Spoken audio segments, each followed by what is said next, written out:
Boa tarde, pessoal. Hoje um dia muito frio, né? Mas a temperatura do vídeo vai ser muito boa. Que hoje eu vou falar do René Descartes. Para quem nunca ouviu falar dele, ele foi um filósofo racionalista e na época considerado o pai da filosofia moderna. Ele, como racionalista, defendia o uso da razão, né? A racionalidade como a ferramenta mais importante. Então, na verdade, os seus pensamentos eles partiam da dedução para a busca do conhecimento e a descoberta, né, de novas teorias. A teoria dele é um pouco diferente. Ele parte da dúvida metódica. O que seria a dúvida metódica? Ele usaria a partir de uma dúvida para chegar ao conhecimento final. E nesse caminho ele partiria de hipóteses, ele usaria a partir do mais simples até o mais complexo. Então, na verdade, desmistificando algo que as pessoas têm como preconceito. Às vezes um aluno tem uma dúvida na sala de aula, as pessoas criticam os colegas quando eles fazem perguntas na sala de aula, falam que eles são burros, não entendem nada.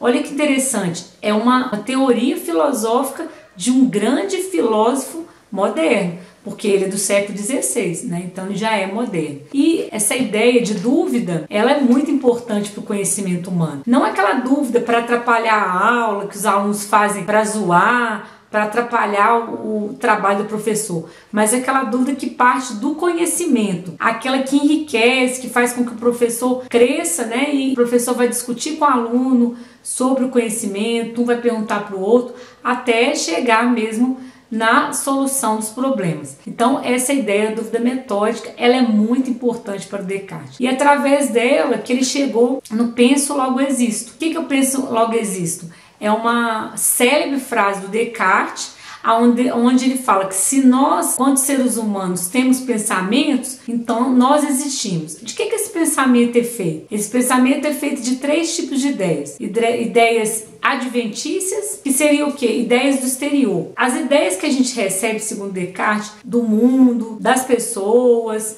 elas são chamadas ideias exteriores, que nós vamos adquirindo. Então, enquanto seres humanos, a gente nasce, segundo ele, com algumas ideias, mas a gente adquire muitas na escola, na sociedade, com a família, né? Não dá para você viver no mundo sem receber essas ideias exteriores. Então, quando se fala que o ser humano ele é fruto do meio, ele recebe essas ideias de um todo. Então essas ideias vão se relacionando. Desde que ele é bebê, ele tem ideias que vão sendo aprendidas na casa, depois com a família, até chegar, né, a uma sociedade, um núcleo maior, que são as pessoas em geral, na rua, em outros lugares. Ideias chamadas fictícias, ideias fantasiosas, imaginação. Quantas histórias se conta pra gente quando a gente é criança? Da cuca, do lobisomem, do bicho de 7 cabeças, e quantas outras, né? Saci Pererê, isso é imaginação. Essas ideias também, elas ficam, né, no nosso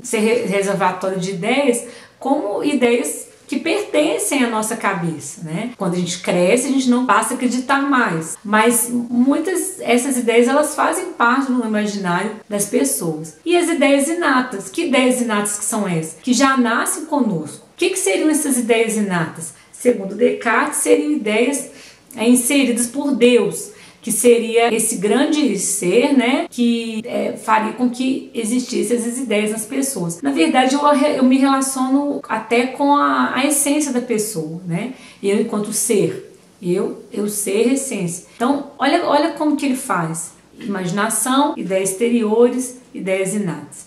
Então, o ser humano é muito complexo, né? Ele é formado de várias partes e não de um só. Alguns filósofos vão tentar falar dessas outras coisas posteriormente, dessas outras ideias, mas ele vai estar conceituando. Apesar dele dividir, né, o estudo da racionalidade e das ideias, ele divide o ser humano em 2 partes, o pensamento, né, e o corpo. Então, o corpo enquanto uma máquina, né? E o pensamento enquanto algo dividido. Então isso é próprio da época da modernidade, né? O ser humano um ser pensante, mas diferente do que a gente vê hoje em dia.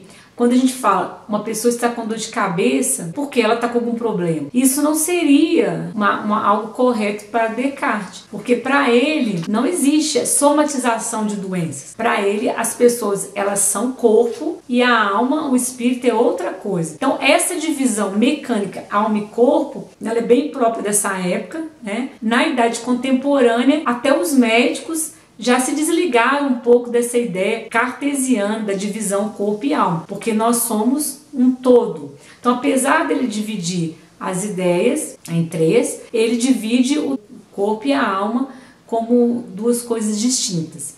E o Descartes também, ele tem uma parte interessante dele, enquanto ele fala da questão também da moralidade. Essa parte é muito interessante, por quê? Segundo ele, devemos ser racionais, né? O que seria ser racionais? O que seria essa racionalidade? Muitas vezes nós somos levados pelas paixões e nos damos mal. Então, na verdade, ele vai estar, como ele é racionalista, eu gostaria de deixar bem claro, ele vai colocar a moral. O que é moral? Mores, costumes, ética, reflexão sobre a moral. O que ele vai fazer então? Tudo que você fizer na sua vida, você tem que ser um ser racional. O que seria isso? Alguém que não se deixa levar pelas paixões. Paixões, pessoal, não é só aquela paixão pelo namorado, pela namorada, não. Às vezes você trabalha com alguém em algum lugar e você é amigo dele. De repente, ele começa a ser um péssimo profissional. Teria que mandar ele embora. Segundo Descartes, sim. Porque a razão que deve fazer com que você tenha pensamentos mais coerentes, seja mais voltado para ideias corretas, né? Mas ser racionalista o tempo inteiro é difícil.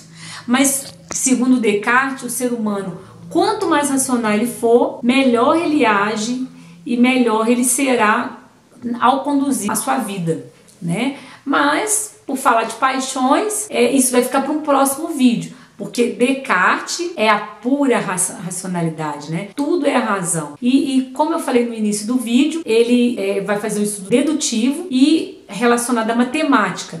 Até a ideia de Deus ele prova através do raciocínio matemático. Um pouco complexo, né, pessoal? Mas, na verdade, ele tem esse pensamento porque vocês devem contextualizar. Víamos do teocentrismo, onde Deus era o centro de tudo. Com o Renascimento vem a ideia de se reformar, de ter novas ideias sobre as coisas, nas artes, no pensamento, e o Descartes ele vai fazer parte dessa nova onda de pensamento. Mas o pensamento dele vai ser muito valorizado pelos iluministas, filósofos que veremos posteriormente em outra oportunidade.